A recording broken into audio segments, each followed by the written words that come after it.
Carroll says there was a moment when the entire Whittaker situation stopped feeling like internet drama and started feeling like something much larger. Not louder, not more viral, more dangerous. According to Eric, that moment arrived after the protective order had finally been granted and BJ was removed from the property. For the first time in days, the house reportedly felt calmer. The tension that had surrounded the family seemed to ease slightly. Eric says Betty appeared relieved. The atmosphere around the home changed. The shouting stopped. The pressure around the phone stopped. The constant fear that another confrontation might erupt suddenly seemed farther away. But then Adult Protective Services called. And according to Eric, everything changed again. Because this was not a random welfare check. It was not a quick conversation asking whether the family needed groceries or transportation. Eric says APS already knew what had been happening. They knew he had traveled from Georgia. They knew he had helped with the protective order. They knew he had been meeting with Betty and Larry. And according to him, they told him something that stayed in his mind afterward. They said he was the first person who actually showed up and followed through. That sentence mattered to Eric because by that point the Whittaker family had already been surrounded by years of attention, promises, visitors, creators, donations, and public sympathy. People talked about helping them constantly. People filmed them constantly. People debated them constantly. But according to Eric, APS was describing something different. Actual intervention, actual paperwork, actual organization, actual support systems. That is why Eric says the conversation initially felt hopeful. Because the internet often behaves as if concern alone is enough. Viewers comment, react, argue, share clips, express outrage. But vulnerable adults do not survive on outrage. They survive on systems, documents, medical care, structure, oversight. And according to Eric, APS was finally talking about real systems. Social security cards, medical evaluations, in-home assistance, bathing support, cleaning support, aged and disabled programs, professional care, resources that the family had allegedly struggled to access for years. Eric says APS wanted to meet in person to discuss options. He told Betty. According to him, Betty agreed. So a meeting was arranged in Beckley, West Virginia. The location sounds strangely ordinary considering how serious the situation became afterward. Fizz and froth, a coffee shop, private room, 2 APS workers waiting inside. Eric says he walked into that meeting believing the conversation would focus mostly on resources for the family.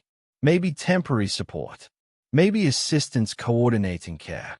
Maybe guidance on how to stabilize the household after the chaos surrounding the protective order. Instead, they handed him a folder. And according to Eric, that folder changed everything. Because inside the folder was not casual information. It was structure, legal structure, guardianship paperwork, conservatorship forms, doctor evaluation requirements, financial oversight information, instructions, sticky notes, waiver program applications, official documentation connected to long-term responsibility for vulnerable adults. Eric says the moment felt surreal. Not because he had never heard those words before. Everyone understands guardianship in a general sense. But understanding it abstractly and suddenly having paperwork placed physically into your hands are completely different experiences. Because at that moment, according to Eric, the Whittaker situation stopped feeling temporary. Now there were questions about who might ultimately become legally responsible for multiple vulnerable adults whose lives had become globally public. That is why Eric insists this moment is so important to understanding his side of the story. Because later, many people online accused him of wanting control. They accused him of trying to position himself around the family financially. They accused him of building influence around vulnerable people for personal gain. And Eric says if those accusations were true, this folder would have been the perfect opportunity. This was the opening. This was the legal pathway. This was the moment where formal authority became imaginable. But according to Eric, his immediate reaction was hesitation. Not excitement. Not ambition. Concern. Because guardianship is not symbolic. It is not internet attention. It is not social media influence. It is legal accountability over human lives. Medical decisions. Financial management. Daily care obligations. Emergency responsibility. Court oversight. Long-term commitment. Eric says viewers online treated guardianship like power when in reality it looked terrifying to him. He says he immediately thought about Betty. Whatever criticisms people had about Betty, she had still spent years inside that household. She understood the routines. She knew the family members personally. She had been there through illnesses, arguments, hospital visits, deaths, daily caregiving, and decades of survival. Eric says he did not feel comfortable discussing something that serious without her involvement. He also thought about his own family, his wife, his children, his home in Georgia. Because according to him, people online later acted as if taking guardianship would have been some kind of prize when from his perspective it looked more like life-altering responsibility. And that distinction became central to Eric's defense afterward. He says the folder proved something important. Not that every decision he made was perfect. Not that every criticism against him was false. But that his behavior did not match the motive people later projected onto him. Because according to Eric, if control had truly been his goal, this was the moment where he could have aggressively pursued it. Instead, he paused. He hesitated. He wanted Betty involved. That hesitation became deeply important in how he later explained the story publicly.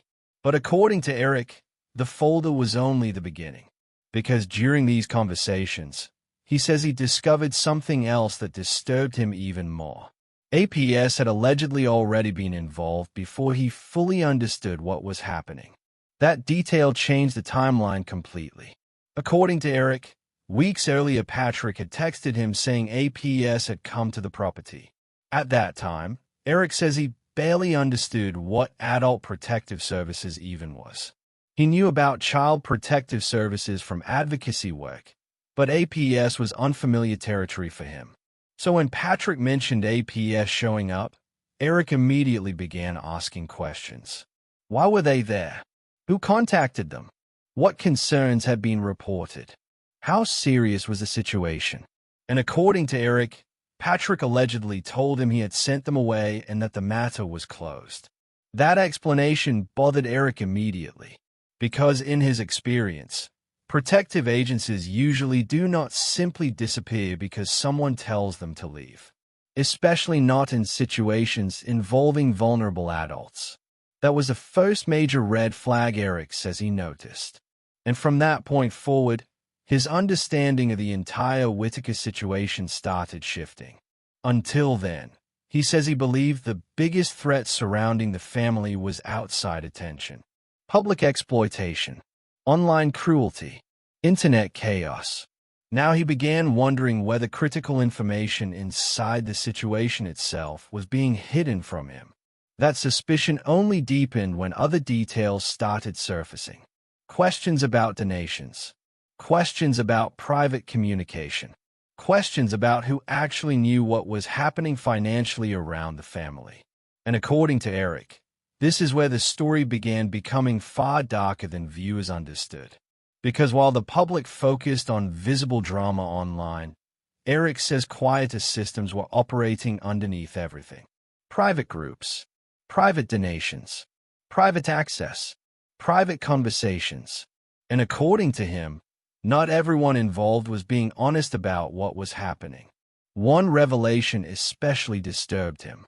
A private Facebook group allegedly existed where people could donate money in exchange for direct FaceTime access with members of the Whittaker family. Eric says he was furious when he learned about it. Not just because of the money, because of what it represented.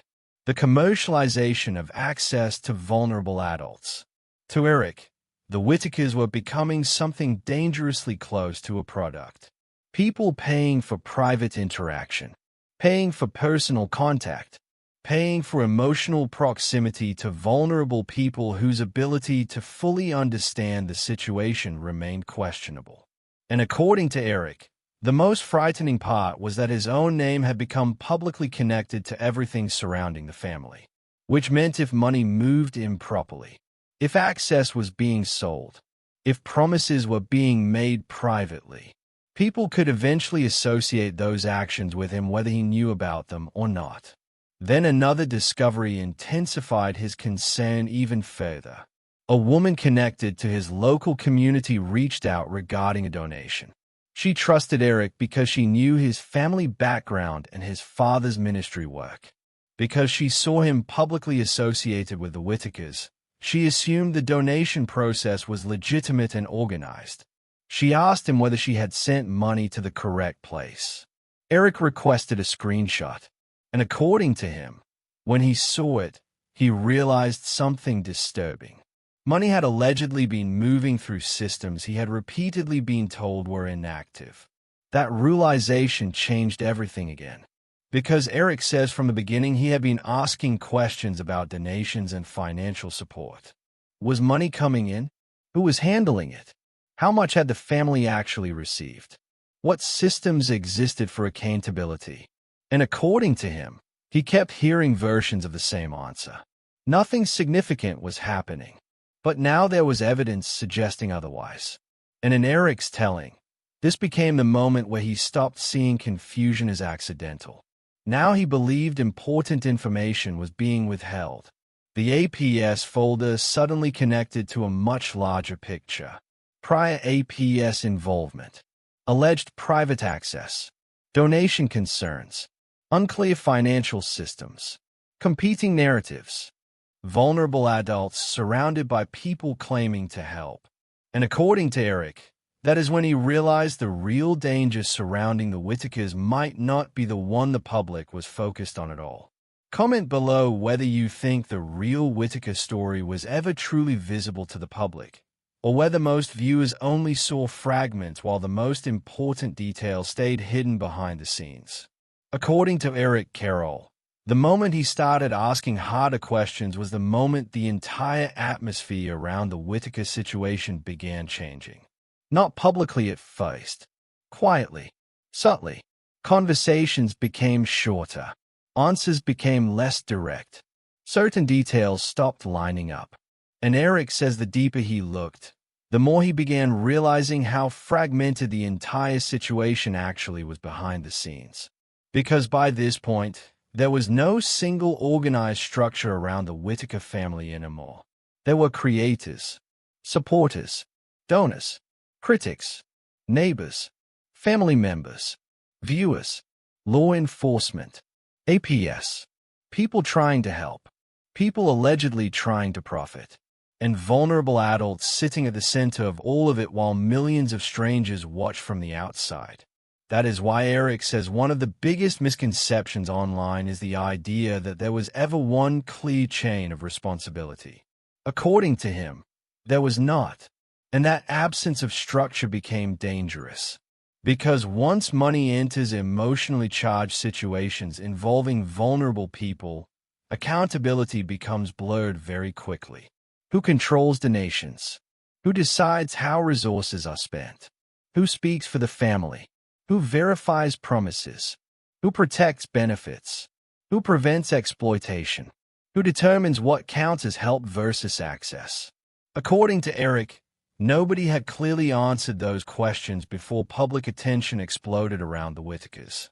And that vacuum created opportunity for confusion, manipulation, and distrust. The alleged private Facebook group became one example of that confusion. Eric says what disturbed him most was not only the possibility of money moving privately. It was the emotional dynamics surrounding it. Because vulnerable adults were allegedly becoming part of a paid access environment.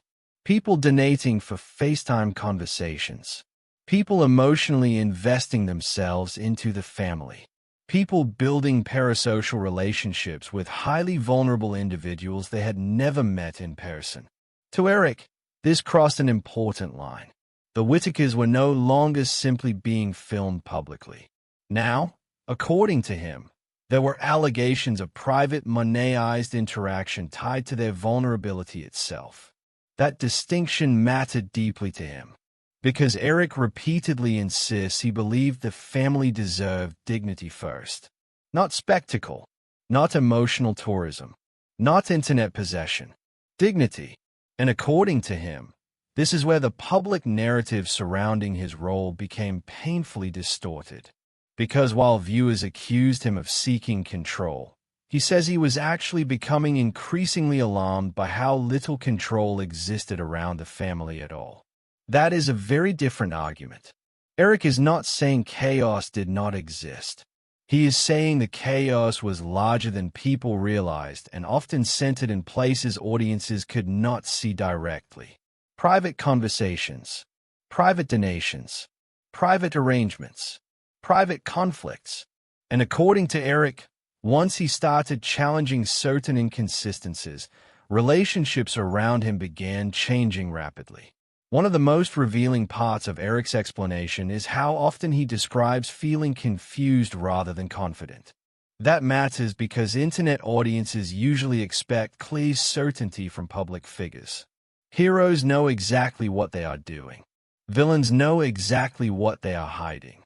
But Eric's version of events sounds much messier. He describes constantly discovering new information that contradicted what he had previously been told. He says one moment he believed situations were stable, then suddenly he would uncover financial concerns. One moment he believed APS involvement had ended, then suddenly he was sitting in meetings discussing guardianship paperwork. One moment he believed everybody wanted protection around the vulnerable adults, then suddenly resistance emerged around legal intervention. And according to Eric, that instability made him increasingly suspicious that multiple people inside the broader Whittaker situation were operating with completely different motives. That realization emotionally exhausted him, because the deeper he became involved, the more impossible simple solutions started appearing. Take the issue of helping the family financially. To viewers online, that sounds easy. Raise money, buy a house, improve conditions. But according to Eric, reality was much more complicated. Government benefits created restrictions. Medical vulnerabilities created liability. Family conflicts complicated trust. Questions about addiction complicated financial access. Questions about guardianship complicated authority. And all of this unfolded while the internet demanded immediate visible results. That pressure became enormous, especially because the audience itself was emotionally divided. Some viewers believed creators surrounding the Whittakers were genuine helpers. Others believed anyone filming vulnerable adults automatically crossed ethical boundaries. And once those two interpretations hardened into opposing camps, every action became controversial. If the family received trips, critics called it exploitation. If creators stepped back, critics called it abandonment. If donations moved through structured systems, people demanded transparency. If donations moved informally, people demanded accountability. Eric says it became nearly impossible to move without triggering suspicion from one side or the other. That environment deeply affected the Whittakers themselves too. Because according to Eric, vulnerable adults do not process public controversy the same way internet audiences do. People online argue abstractly. The family lived inside the emotional consequences directly. They heard rumors. They sensed tension. They watched arguments develop between people surrounding them. They experienced instability without fully understanding why it was happening. And according to Eric, this is one of the reasons the public still misunderstands the emotional damage caused by the internet phase of the Whittaker story. Because audiences often imagine vulnerable people as passive observers inside their own controversy. But the Whittakers were living through every shift emotionally. Different people telling them different stories. Different creators warning them about different threats. Different outsiders promising different forms of help. Imagine trying to understand who to trust when millions of strangers are debating your life online while you already struggle with comprehension and stability. Eric says the emotional toll became devastating, especially for Betty. Whatever criticisms people have toward her, Eric repeatedly describes Betty as emotionally overwhelmed by the collapse happening around the family. Because by that point, the household was no longer operating like an isolated Appalachian family surviving quietly in rural West Virginia. Now it was operating under institutional pressure, internet pressure, financial pressure, and public scrutiny simultaneously. That kind of pressure changes relationships. People become defensive. Secrets matter more. Trust erodes. Conversations become strategic. And according to Eric, once APS became seriously involved, everyone around the family started understanding that permanent outcomes were possible. Not temporary internet drama. Real outcomes. Legal outcomes. Custody outcomes. Housing outcomes. Guardianship outcomes. Potential criminal investigations. That realization made every decision feel heavier, especially because vulnerable adults sat at the center of all of it. Eric also says something else important during this phase of the story. He began feeling increasingly trapped between visibility and responsibility, because by now, his name was publicly attached to the Whittakers everywhere online. If he stayed involved, critics accused him of controlling the situation. If he walked away, vulnerable adults might lose someone actively coordinating help around them. If he questioned inconsistencies, he risked conflict with people surrounding the family. If he ignored concerns, he risked becoming associated with them later. That emotional trap became one of the defining features of his explanation afterward. And according to Eric, this is why he believes many viewers still misunderstand what the APS folder actually represented. To the audience, it became symbolic evidence inside internet arguments. To Eric, it represented the moment the Whittaker story became institutional reality. No longer rumors. No longer just YouTube content. Now systems were formally evaluating whether vulnerable adults could safely remain inside the environment they had lived in for decades. That changes everything. Because once institutions begin evaluating safety formally, emotional loyalty stops being enough. Good intentions stop being enough. History stops being enough. Now documentation matters. Medical assessments matter. Environmental conditions matter. Protective standards matter. And according to Eric, many people online still fail to understand how overwhelming that transition became for everyone involved. Especially because the family itself did not suddenly become emotionally prepared for institutional intervention simply because APS arrived. These were people who had lived isolated lives for decades. Now lawyers, caseworkers, judges, creators, donors, and internet audiences all surrounded them simultaneously. The Whittakers became the center of a system they were never equipped to navigate. And according to Eric Carroll, that may be the saddest part of the entire story. Because by the time real structured help finally entered the picture, the family was already emotionally overwhelmed, publicly exposed, and internally fractured in ways that may never fully heal. Comment below whether you think the Whittaker situation could ever have been stabilized once internet fame entered their lives, or whether the collapse became inevitable the moment millions of people started watching. According to Eric Carroll, the hardest part of the Whittaker story was not the internet accusations, not the reaction videos, not even the investigations. It was watching vulnerable people become trapped in the middle of systems they could not fully understand. That is the point he keeps returning to over and over again. Because by the time APS became deeply involved, the Whittakers were no longer just a private family living in rural West Virginia. They had become public subjects surrounded by conflicting narratives emotional investments, financial questions, and institutional scrutiny all happening simultaneously. And Eric says that combination created confusion everywhere. Inside the family, inside the internet community, even among the people trying to help. One of the most revealing things about Eric's explanation is how often he describes feeling like he was discovering pieces of the situation too late. The earlier APS contact, the alleged donation activity, the private access concerns, the uncertainty around who knew what, the unclear movement of money. According to Eric, these discoveries changed how he interpreted everything around him. Because once he began believing important information had been hidden from him, trust started collapsing rapidly. And once trust collapses inside situations involving vulnerable adults, every action suddenly becomes suspicious. That is what makes this chapter of the Whittaker story feel so emotionally exhausting. Nobody fully trusted anyone anymore. Creators distrusted each other. Viewers distrusted creators. Family members distrusted outsiders. Outsiders distrusted family members. Institutions distrusted the household.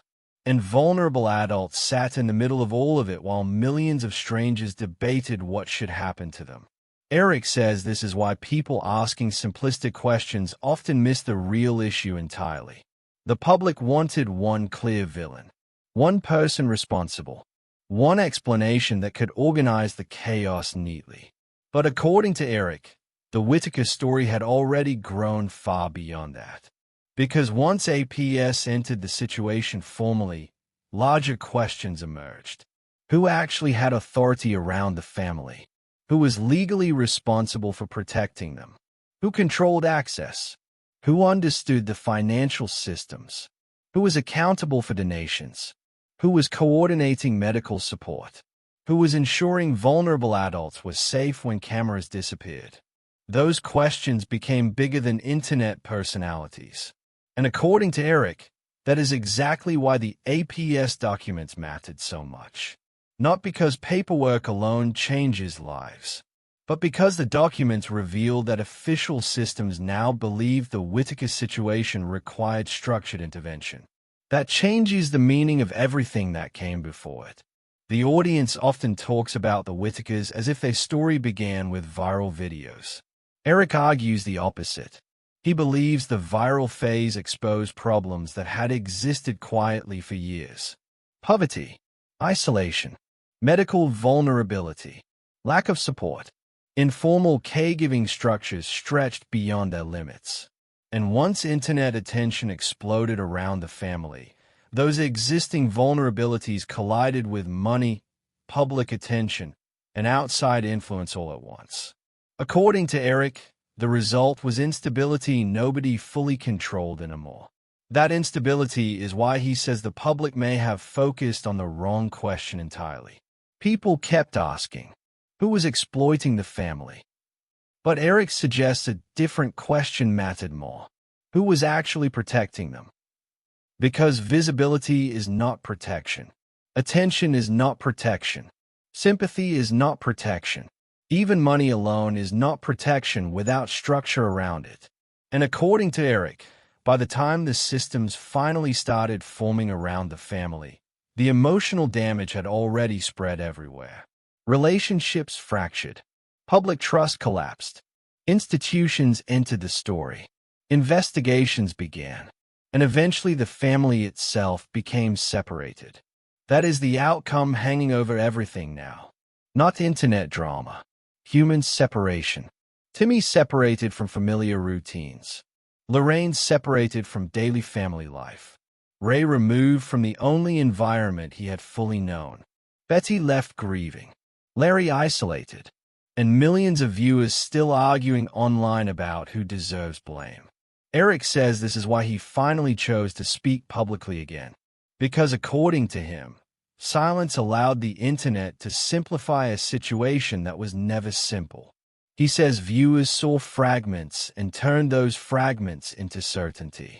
But behind the scenes, he describes confusion, pressure, legal systems, emotional collapse, conflicting motives, and vulnerable adults trapped inside a public storm they could never fully comprehend. Whether people fully believe Eric Carroll or not, one thing is impossible to ignore. The Whittaker story stopped being ordinary the moment institutions, internet fame, money, and vulnerable lives all collided together. And according to Eric, the APS folder was the moment he realized the situation had become far bigger and far more dangerous than almost anyone online understood at the time. Comment below what you think the APS document really represented. Genuine protection for the family, the beginning of institutional control, or proof that the Whittaker situation had already reached a breaking point long before the public realized it.